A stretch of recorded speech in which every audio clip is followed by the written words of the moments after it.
What up, what up, what up? What is going on, guys? I'm Will. I got my boy Julian right here. Guys, CONCACAF 2025 Gold Cup is around the corner.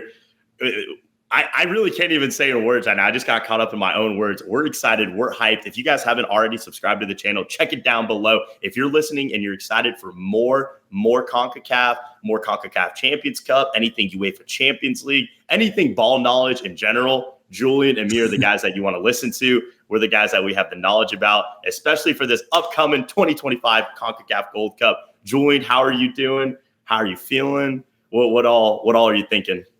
Look, I think I'm really excited for this. Obviously, me and you are just CONCACAF like nerds. We're obsessed with it. So I know we're in the few minority. I'm sure the Club World Cup's probably going to get a little bit more attention. But as somebody who is like I said, I love CONCACAF as a whole, and this is all just about us celebrating. So hopefully we get into this tournament, ends up being a more serious tournament than in the past previous iterations. But I'm really pumped for it. But anyways, let's get into it. We have a tier list, and on this tier list, we have the 5 different tiers, with the first one being our contenders, our second one being the dark horse, the third being competitive teams, fourth being unlikely, and fifth being happy to be here. Yeah. With the very first country that we have on this list, we have Haiti. Will, out of these 5 tiers, where do you see Haiti entering this tournament? Yeah, I'm going to be real, Julian. This is an interesting one. You know, on our last video, like we were talking about, we've got a lot of content coming out for this CONCACAF Gold Cup. Yeah, we talked about it in our last video about and relative to the Gold Cup. Haiti, has a winning record against the United States. In the last Gold Cup, beat Saudi Arabia, or excuse me, not Saudi Arabia. They beat Qatar, which was the invitee in that edition of the Gold Cup for 2023.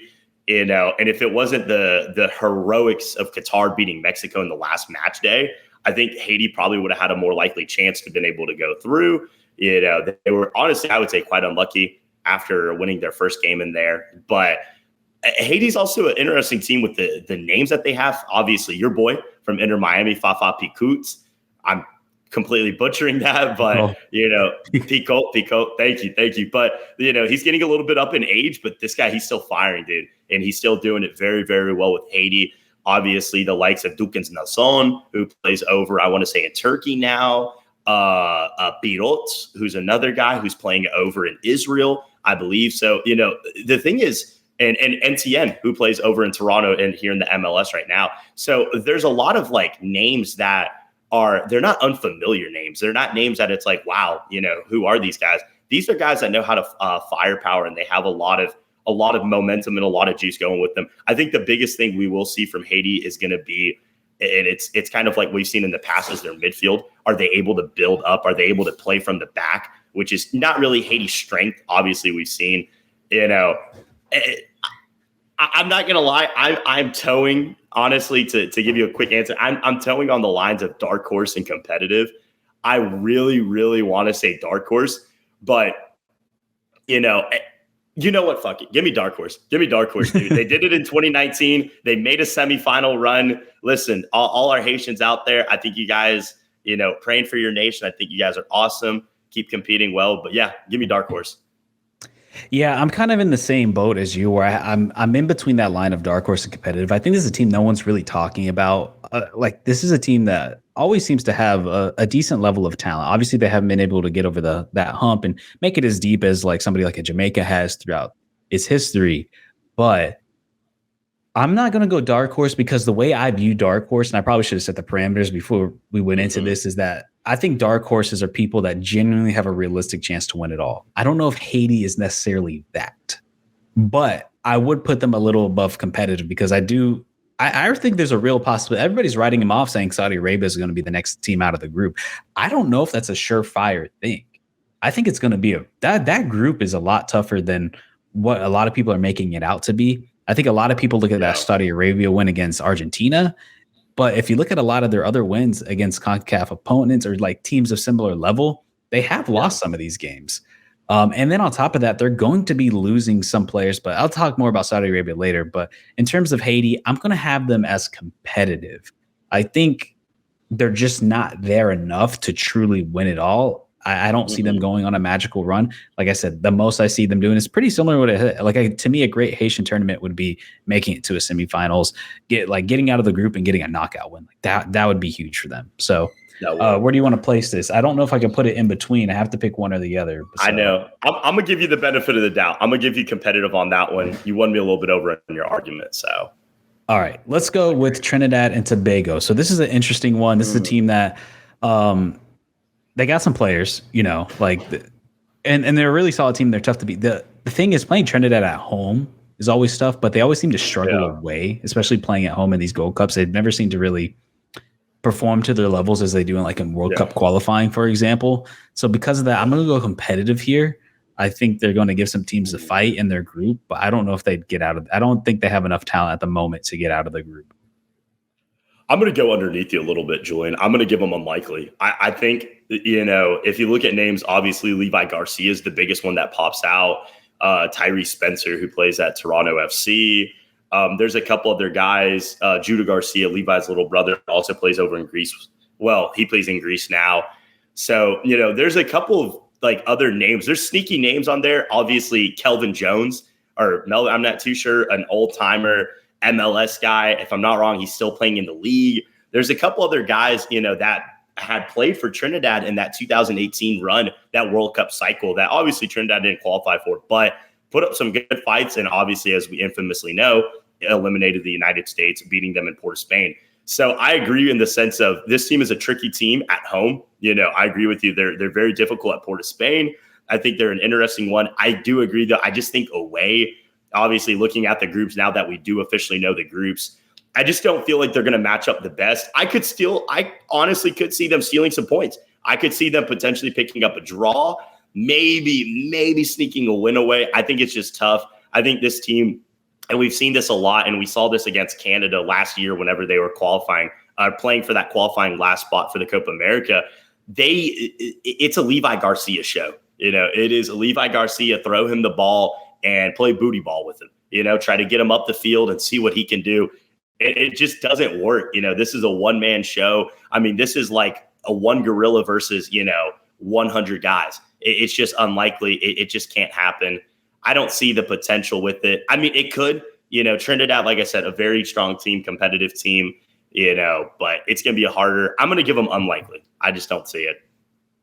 All right. I'm actually going to agree with you there. You've won me over a little bit. I'm going to go with unlikely. All right. For the next one, Suriname. Look, I'm going to say this, and maybe people are going to think I'm salty because the last time Costa Rica has played them, but I don't necessarily understand their Suriname hype. And I get that they're getting a lot of dual nationals through the Netherlands system.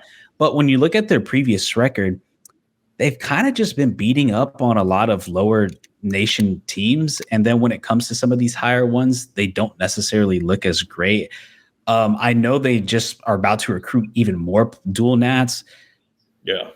I'm always wary of stuff like that because I look at teams like Jamaica, and I don't. It's really, it's not very. What's the word?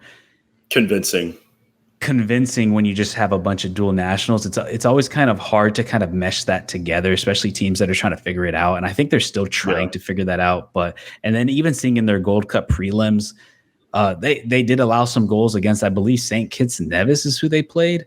I might be wrong on that one, but I remember they gave up 2 goals against not a very formative team. So, like I said, outside of the one Costa Rica draw where the Costa Rica had a red card and they were at home, I just think they're probably, I think they're going to be competitive. I'm between competitive and unlikely because I don't know if they get out of the group, quite honestly, because they're kind of that team where I have to see it before I just buy into it. If they can get a crazy result in the group stage, then I'll buy into the Suriname hype. But until I see it, like I don't, like I said, it's one thing to beat up on these smaller nations. It's another to take down one of the big dogs. So I'm going to go unlikely here. I'm not going to lie, Julian. I'm with you about and this pains me to say it because I love my Surinamese, I love my Surinamese people. I love the team. I love the stadium, dude. I love, honestly, the fan base. They're so energetic, man. They're so energetic. Every home game that they have, even if it's Nations League, friendlies, obviously last summer, with the second round of the World Cup qualifying, the Surinamese people, they get up for these games, and Paramaribo. So they have a good team, kind of similarly to Trinidad. I just feel like they're very kind of Geraldo Becker. That's their guy. That's our boy. Get him the ball and let's see what he can do. They obviously against these weaker nations and lower teams have been able to beat up on them. They've competed well, made the quarterfinals, in the last CONCACAF Nations League, this last edition. So, this is not a team that's, an unfamiliar territory when it comes to tournaments. Now, I will say in regards to the Gold Cup, not exactly the best. They didn't even qualify to the last one, dude. So, it kind of worries me in that sense. They don't have full-on experience. I was looking at something just a little bit ago earlier. Not Trinidad, Suriname's record in the Gold Cup. Julian, can you guess, just a random guess, how many times they've gotten out of the group? So how many times they've gotten out of the group? Out of the group, like they've been able to get out and make it in how many times have they been? Does it say? I did not look that up, but I'm going to say they've gotten out maybe one time. Zero. I was between 0 and 1. I wasn't sure if maybe way back in history. And Suriname is a lot newer to the game. Obviously they're developing more and more and more. And with time, history is going to come along, and it's going to come a part of it. So they'll be able to adjust to it. But, I just feel like the lack of being able to understand CONCACAF ball and being able to really fully kind of get to it. They almost kind of, interestingly, whenever they played Canada, I felt like they almost kind of got out CONCACAF in those two games. So I think Suriname, I think they're going to play hard. I think they're going to play strong. I also do think they have a really unfortunate draw with the Group A. I think it's a tough one. But give me competitive, because this is still a team that I think can beat the DR, which is our next nation, and maybe steal a point or two. So we'll see.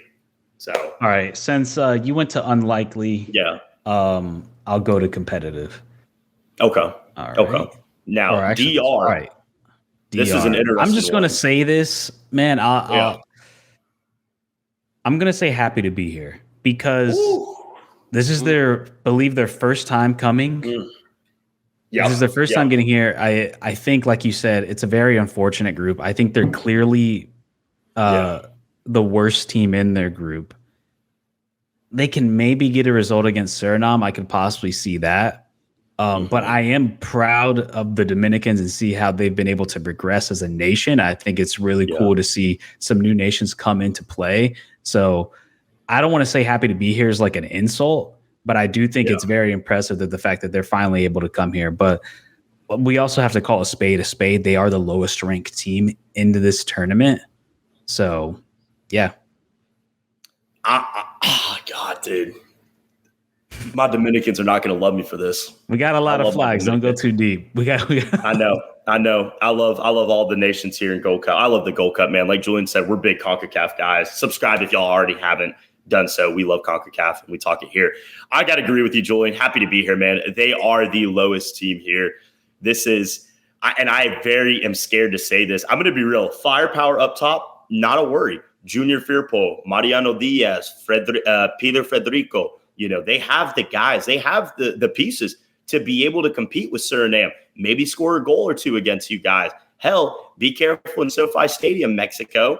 They could sneak one past y'all. I wouldn't even be shocked. But the thing is, and I hate to say this, 7-Eleven, McDonald's drive-through, Wawa gas station, this is going to be all you can eat defense, baby. I mean, this is 24/7, walk in the park, walk out, come pull up in the drive-through, order what you want, get out. I think Dominican Republic are going to look weak. I think they're really going to get exposed in the back line, which in a sense maybe will help them build in the future and realize they need to develop more talent within the center back roles, obviously the wing pair, and just keep going from there. But I agree with you. Happy to be there. I'm excited for this next country, though. My boys, man. All Panama. Right. Let's go. Let's go with Panama. We'll try not to go too long. But no. I'll keep it quick and short. I'll go real quick, Julian. Contender. It's simple as this. They're a contender. I mean, brother, we made the last final. We've already made another final in the recent CONCACAF tournament in the Nations League. I think this team is gearing towards this. I think, honestly, we just there's a frustration I won't go too deep into the players or anything like that, but I think there's a frustration in Panama growing where even people have been joking around. We are like the Netherlands of CONCACAF. We make these finals. We do great. We have the players. We compete well, but we don't win the finals. We get there. I think Panama, honestly, is a very strong team. We're a very strong team in the sense of we are probably, I personally believe we are the third strongest in CONCACAF. Some other pundits would say we're the fourth. Other people would say even we're potentially the second. We're somewhere within that 2, 3, 4 range. I think it's very strong. I think it's just very solid. I think we're a contender. Well, don't get mad at me, but I'm between contender and dark horse. And the only reason why I say that is because just based off the teams alone and history is like, it's hard to beat a Mexico and USA in these tournaments. I mean, there's a reason why they win every single time. And the way I'm viewing dark horse is, I guess, how would you view Panama in terms of rankings of like chances to like the odds? Like, would they be fourth? Are they above Canada and chances to win it? Or are they? And I guess, how do we view contenders? Is like contenders like the top 2 favorites? And that's kind of, I guess, how we define these. But for the lack of time, I'm just going to go with contenders here. That's what I'm talking about. But I hope you understood what I'm trying to say. It's kind of like because of the talent gap between your team and the other 3, but at the end of the day, it doesn't matter. It's about how your performance is on the field and if you're winning games or not. And whether you guys are not winning the prettiest of games, you're still winning the games, and that's all it's about. And like you said, for whatever reason, you guys get up for these CONCACAF tournaments, but World Cup qualifying, it's ghost. But I'm just saying, I'm stuck with you.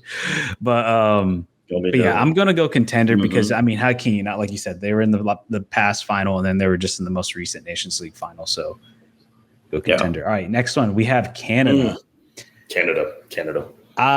Canada's another one where you're missing their best player, Alphonso Davies. They're going to be most likely missing Estaquiao due to Club World Cup.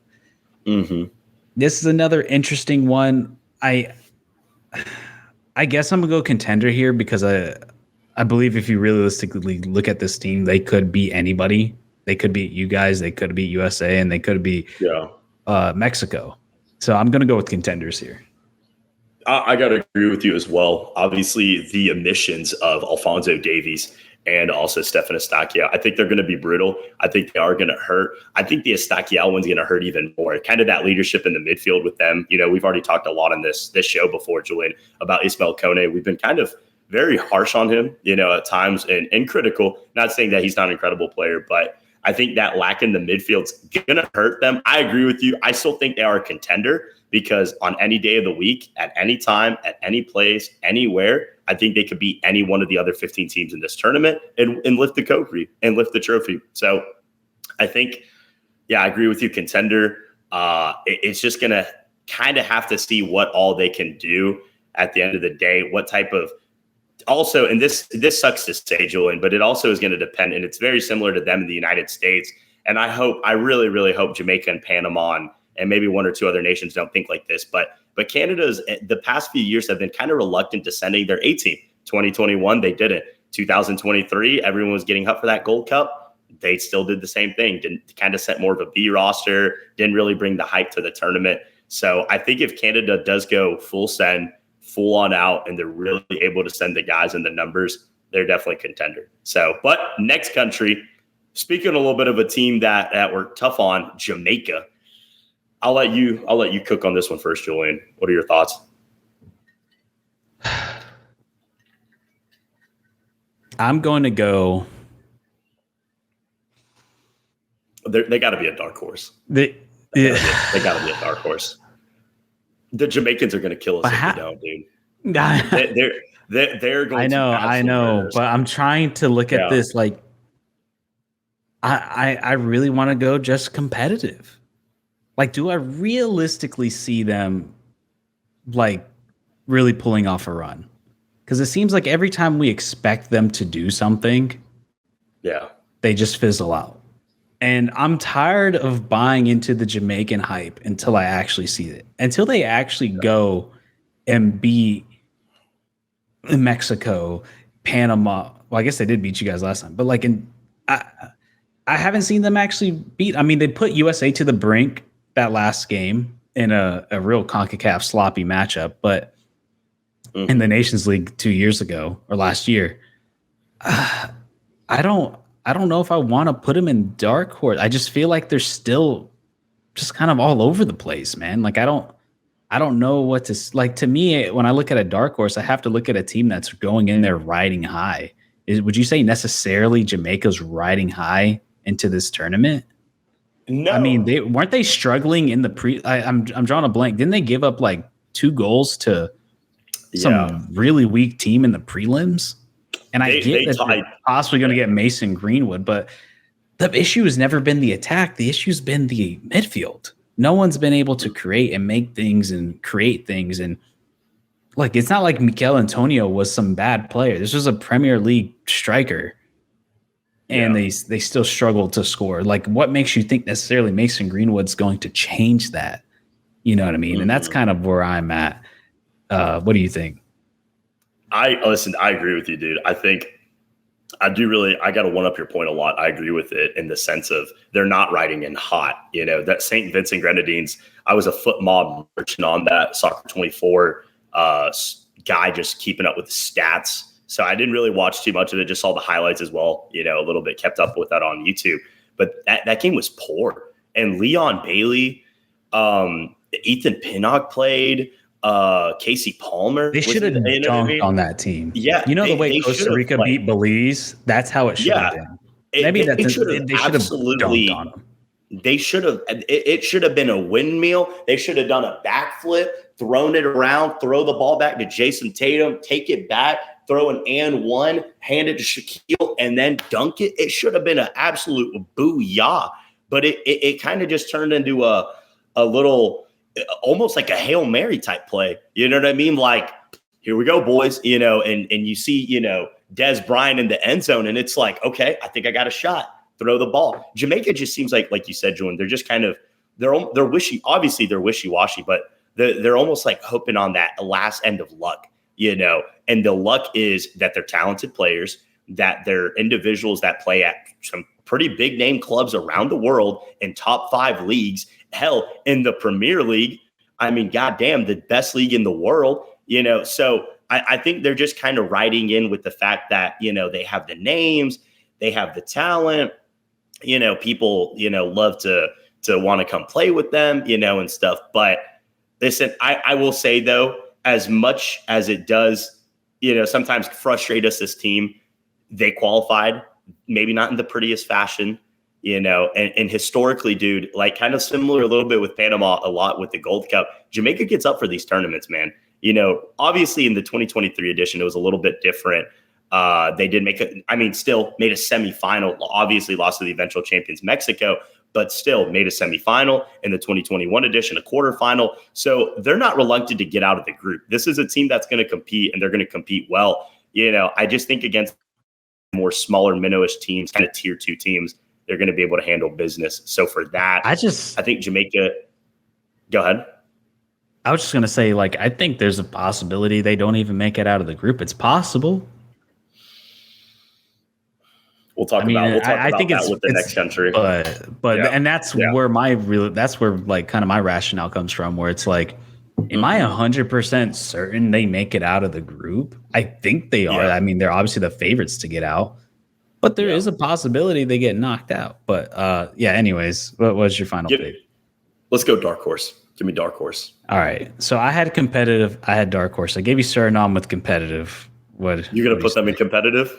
Are you gonna put them in competitive, Julian? I wish you could put them in between. I'd put them in between. For the sake of whatever, I guess I'll go with you on dark horse. Jamaicans, please do not attack us. I love your national team. Julian does as well. We're just. Hey, I mean, at the end of the day, we put them in a dark horse when, like, realistically, like, I don't know. But anyways, Guatemala. I'm just gonna go real quick. I think Guatemala's competitive. They did really well in the last Gold Cup tournament. They made it out of their group.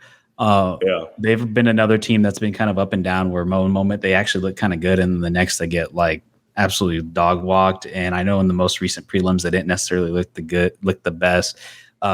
They also got beat down pretty bad against Costa Rica in the Nations League. But I think this is a tournament, like you said, it's one of those they just always get up for. I'm going to go with competitive, though. Obviously, I think there's a chance to get out of the group. I don't think they do anything with that outside of that, so I'm going to go with competitive. I'm with you as well. Give me competitive. This is a home stadium merchant team. A lot of times they just play and they pull up for the type of games. Yeah, I agree. Like you said, when they're at home. So I just believe that. And to be fair, they are going to be playing basically essentially 3 home games in this CONCACAF Gold Cup. I agree with you, dude. I could see them sneaking a game, maybe potentially, and that's something that, I really, as a Panamanian, we have to look out for. We can't just be reluctant and allow Guatemala to keep pressing. One big name, though, I will say to really look out in this tournament, Guatemalans are hyping this guy up like he's Lionel Messi. This is Cristiano Ronaldo. This is the next big thing, dude. I mean, this is the Tom Brady of CONCACAF. It's Nathaniel Mendez-Lang, which decent player. He's been in decent form. If I'm not wrong, I looked at it a few days ago. He's got 4 goals and 4 assists. So we'll see how he comes in this tournament. But the next team, another Central American neighbor, a little bit to the south, is Honduras. Listen, I'm going to be real, dude. Julian, don't hate me for this because I know this is your guys' big El Clasico. This is the rivalry for y'all. But Honduras is going to, similar to Guatemala and El Salvador and a couple other nations we'll talk about, they're going to be a home merchant in this tournament. Every single game that Honduras is going to have, other than the one that they have to play Canada first in Vancouver, they're going to be a home team, essentially, and unless obviously unless they play like Mexico and potentially even like the US, that's it. They're going to be a home game for every single one. Depends where they're playing the US. Yeah. Yeah. So it's just, I feel like Honduras, they're going to push themselves. This is another team that kind of came in rocky form. They played Bermuda, beat Bermuda. It was a weird score. It was like 5-3 away from home. And then I feel like all these prelims, real quick, like all these outside of the Costa Rica Belize one, all these were like shaky for the favorite teams. They were for whatever reason. And I'm going to be real, and this is maybe just kind of my just I would say my CONCACAF mindset on the teams and just understanding and not fully getting the players. Luis Palma's not coming in the best form. Obviously, Rigoberto Rivas isn't playing the best. Acosta, who plays at Nashville SC, has not been playing minutes. I believe he's actually injured. So Honduras doesn't exactly have the best form coming in, but I just feel like with the sense, this is a team that more than likely I would put in unlikely, but just the stature and just the historics on this team and the fact that they are going to be a home team for the majority of the group stage, I'm going to put them in competitive. I'm going to go competitive as well. I think they make it out of the group. Honestly, I think their group is very favorable. Now, like you said, they are extreme home merchants. Like even against Mexico, somehow they'll drop 2-0, but then they'll lose away, and they look like a shell of themselves. But at the end of the day, I do have them getting out of their group, so I'm going to go competitive here. All right, next one, Saudi Arabia. I kind of mentioned it a little bit. I think this is a team that I think a lot of people are probably overrating a little bit coming into this tournament. Like you said, a lot of their players are going to be missing due to Club World Cup. This is a team I haven't necessarily seen perform too well, like outside of Asian countries, and obviously the big win against Argentina. I've personally seen them play my national team, and we beat them 3-1 against a new generation that was still trying to figure things out, and we beat them in Saudi Arabia.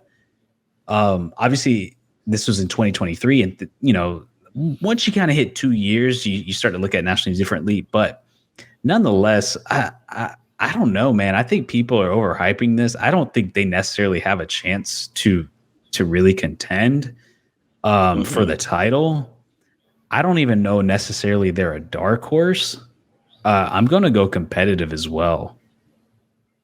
I'll even go a step further than you, Julian. I have them in unlikely in my bracket. I just feel like Saudi Arabia, like you said, I think Al Dasari, there's a couple other names escaping my mind, but bigger names for playing with Al Hilal, and they're going to be missing it, like you said, due to this summer's Club World Cup, which FIFA is really going to be pushing on a lot of these teams.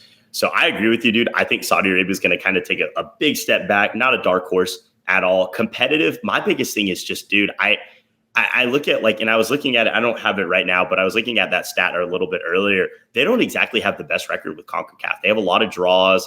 There's, obviously the biggest one. And that's what I'm saying. Even with the full strength, I don't know if there's still exactly. Even a dark horse. Yeah, obviously one of the big loss, one of the more infamous ones, they lost to the Luis Chavez free kick golazo in the last World Cup against Mexico.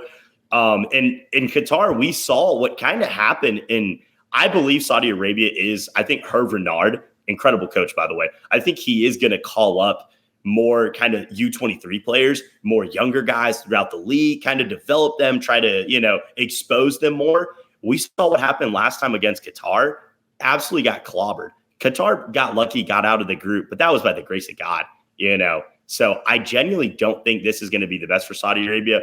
I'm going to go unlikely, but I'll give you competitive. I'll let you get the final say. All right, El Salvador. Mm-hmm. They're going to hate me. Uh-oh. They're going to hate me. But you know it's coming. Say it. Happy to be here.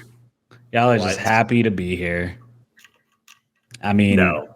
Under Julio Gomez, new head coach. They had an extremely easy group in the League B of they did just as well, if not maybe a little worse than what Dominican Republic did in their Nations League run. And let's be real, if they did they necessarily do anything different than what Dominican Republic did? Look, this is a team that's been downhill for a while. They haven't necessarily looked good. They are the ultimate home merchants, probably worse than Honduras here. Yeah. I'm going to go happy to be here. I don't think they're better than Trinidad and Tobago. I mean, this is a team that I don't know if they even make it to the next round of the World Cup qualifying coming up in early June. That is true. I'm going happy to be here until they can prove me wrong. Otherwise, like I said, most likely they're not going to make it out of the group because I don't think they're better than Honduras or Canada. And honestly, Guadeloupe can give them a run for their money. I don't think Guadeloupe's no slouch either. Curacao. My bad. I was looking at Curacao, but I was saying Guadeloupe. Nonetheless, I'm going happy to be here, and I know I'm probably going to get shit for that, but I don't care. I'll give you a little bit of shit, Julian. My biggest thing is, dude, El Salvador, and very similar to a lot of the other Central American, their neighbors, they're not only home merchants, but they're CONCACAF Gold Cup merchants, dude. These teams get up for these tournaments. I don't know what the hell it is. I don't know. Let's just be realistic. This is the World Cup for a lot of them. El Salvador, obviously we'll talk. When did they make it out of the group? When was the last time they made it out of the group? 2021. 2021, they made it out. Did they make it out? A good fight. They did. 2023, they did not, because that was Panama and Costa Rica who made it out in that group. They look really shit. I won't lie. Since that 2023, because the truth is, Julian, since that Hugo Perez era, the 2021s, even the 2022 cycle for qualifying, obviously they didn't end up qualifying. I think since qualifying they've been very poor. I mean, even in qualifying, weren't they last place? No, Honduras. That's the thing.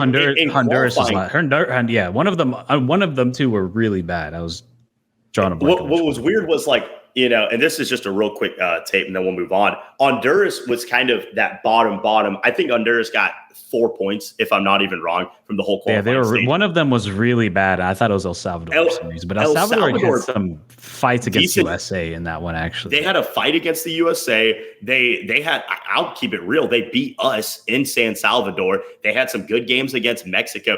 They put up some games. El Salvador was not this bottom tier team. They weren't horrible, but them and Honduras have completely taken two total different trajectories. El Salvador has just been going completely down. Obviously, like you said, if it was not for the hire of Hernan Dario Bolillo Gomez, I would go with and agree with you. Happy to be here. But I just believe with Meyer Heel, Enrico Dueñas is coming back to the national team. I think El Salvador can find a couple different pieces. I agree. They're still not getting out of the group. That's another video for another day, but unlikely. I got to go unlikely. Right. You gave me Saudi Arabia. I'll give you unlikely. Okay. All right. The United States. I'm just going to say it. They're contender. It is what it is. Yeah. Like there's not much to say. Yes, we've gone into long in-depth conversations about what's happened. At the end of the day, this is United States. It's the most talented pool in all of CONCACAF. Like, you're ridiculous to think that there's not a realistic chance they win this whole thing, even minus a couple players, pretty much Timothy Weah and Weston McKennie, but like, they're contenders. It is what it is. I think we can move on pretty quickly with that one. Yeah, I agree. And then I'm also going to go Mexico as well. Mexico's are contenders. Like, realistically, they are the reigning champions of both, not only the Gold Cup, the last Gold Cup, but also the Nations League. So they are the hottest team. They're in good form right now. Right now in the power rankings, they are number one. So you're crazy to think that they're not contenders. Any objections to those two? No, I completely agree. I think, like you said, both of their names speak for themselves. The two teams that have won last time any team has ever won a Gold Cup, that was besides the USA and Mexico, was 2000. So I think they're both going to try to win this summer again. Now let's get to the final three. Your boys, Costa Rica, Ticos, man. I'll keep it right off the bat, Julian. I think dark horse. I think you guys have good, young, talented names. I think this is something that Piojo is going to like. I think Piojo, this being his first official tournament with Costa Rica, kind of first more official. I don't really count the Belize games. That was kind of but I agree. I think and then it does the something January stuff didn't matter either. Yeah, the cupcake camp. So I think this is very much like the first games. I think he's going to get up for it. Obviously, like I said, we'll talk later in depth. We'll talk a lot more about the CONCACAF Gold Cup and our preview and prediction videos. But I really do believe that Costa Rica has the talent to potentially, I just, dude, going to a final differently, contrary to your Central American brothers, Julian, you guys just don't I don't know. Historically, now, to be fair, the bar is a lot higher for you guys than compared to like a Nicaragua or an El Salvador, for it within these tournaments. But I think Costa Rica, our bar is to be a contender. That's always been our bar. It is. And that's the difference. Like with those teams, for them, it's more or less, if we can make a quarterfinals or semifinals, that was a hell of a tournament. That was awesome. For you guys, it's like, if we don't make the semis, this was a waste. What are we doing? This was rough. I'm going to give you dark horse. I think you're getting close to the contender. You're just not there yet. But yeah, give me dark horse.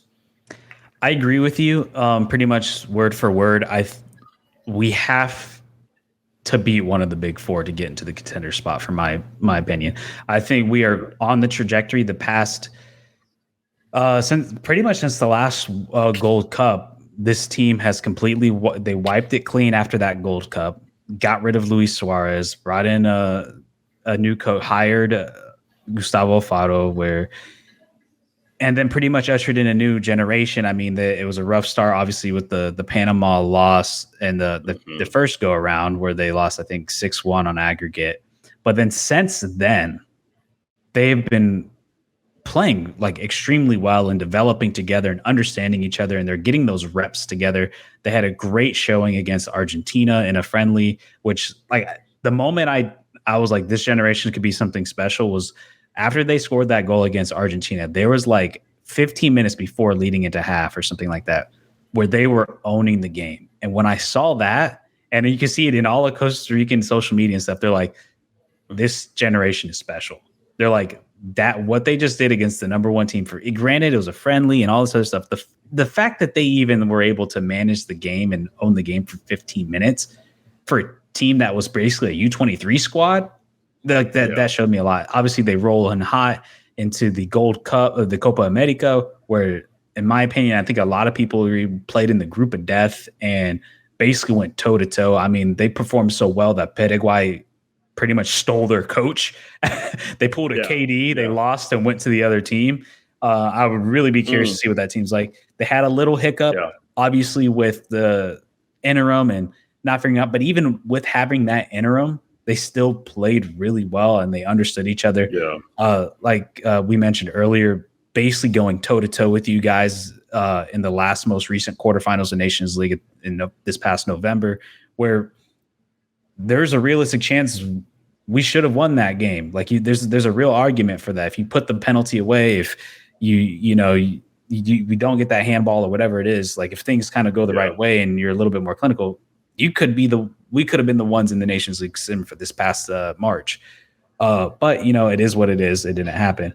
But and then you get the Piojo hire. I think things are starting to look better now because now they had a little hiccup. Now you got a coach again. I think this new coach in Piojo is going to kind of reshape the way people view Costa Rican football in a more offensive aspect since our most players are that. So, yeah, all in all, I'm going to go dark horse. I think, honestly, like, I don't know. I'm rolling really high. I think we're playing with house money. I think a lot of people don't expect anything because obviously we're a smaller country. We don't necessarily have the same name recognition as like the big three or whatever it is. But at the end of the day, look, I know we don't really play up to par in these CONCACAF tournaments. I think a lot of it has to do with just always feeling like we're away. We're always at a disadvantage. Mexico, even though it's played in the United States, it's a home game for them. United States, it is a home game for them. So you're always kind of playing at a disadvantage. But nonetheless, I think there's a realistic possibility that they could go in there and shock Mexico. I mean, a lot of people aren't expecting it. I think we're a sleeping giant that's slowly growing and getting better that no one's talking about. And so but with that being said, we're going to go dark horse here. Let's go to Curacao. I'm going to go happy to be here. If this was the previous Curacao generation, I was really high on that previous Curacao generation a few years ago, but they've slowly started to slip. I think a lot of people were happy that they even qualified for the tournament this go around. I'm going to go happy to be here. I agree with you, dude. I think them being in League B really definitely helped them out. I hate to say this. If Curacao had to go through the prelims. Oh, we lost Will for a little bit. All right, you're back. I think they are I agree with you, dude. They're a little bit lucky. If they would have had to have gone through the prelims, I think it could be a different story. I think Curacao could have been looking from the outside in, So I agree with you, dude. Happy to be here. Obviously, the Bacuna brothers have dropped form. Janga, this big nine, years ago I can speak with when he played against Panama, was scary, and not to forget the current Indonesian head coach, Patrick Kluivert, was the head coach at the time of Curacao. So, it seemed like a lot of things. Gus Hiddink took over that, so a lot of momentum, but a lot of that momentum seems like it stopped. Last Nation, Guadeloupe. I'm going to roll it in, Julian. Listen, man, these boys, this is, we joke about a lot of other teams. This is Guadeloupe's World Cup. They are going to go guns blazing. I'm going to say this, not to call out the Jamaicans or Guatemalans. This is the game that worries me the most is Panama. It's our first game. Carson, California, home of the LA Galaxy. These guys they're dangerous, man. They are dangerously good. They're sneaky. They're sneaky. They tied Canada in the last Gold Cup. Now, with all that being said, I was towing a little bit with unlikely because they have a tough group, with us, obviously, in Jamaica and Guatemala. But hell, dude, give me competitive, man. Give me competitive. I could see Guadeloupe stealing some points and potentially getting a win very easily. So, yeah, and this might be where we differ a little bit in terms of how we view competitive. Like, I don't realistically see a chance that Guadeloupe gets out. Now, I do see them, like you said, being competitive and sneaking a result, maybe a draw or win over Guatemala or something like that. But I think it's fairly unlikely they get out of the group because to me, the way I view competitive is they have a realistic chance of getting out. And yeah, I'm going to go unlikely here personally. So how do you want to end this? I'll give you the benefit only because I could see it happening. But yeah, guys, this is our 16-team tier list for the CONCACAF 2025 Gold Cup. Guys, like we said earlier, if you love our content, if you love what we're talking about, if you love CONCACAF ball, CONCACAF Champions Cup, Julian and me are massive CONCACAF Caribbean Cup simps. So anything that you love about that, guys, we talk about here on the pod. Julian, any final thoughts? Anything you want to wrap it up with? That's it. Like you said, expect more Gold Cup content as we near the tournament. Yeah, and then also if you're interested in any Champions League stuff, we've been covering that. Ballon d'Or races, transfer market, all that kind of stuff. But obviously, we all know our bread and butter is CONCACAF.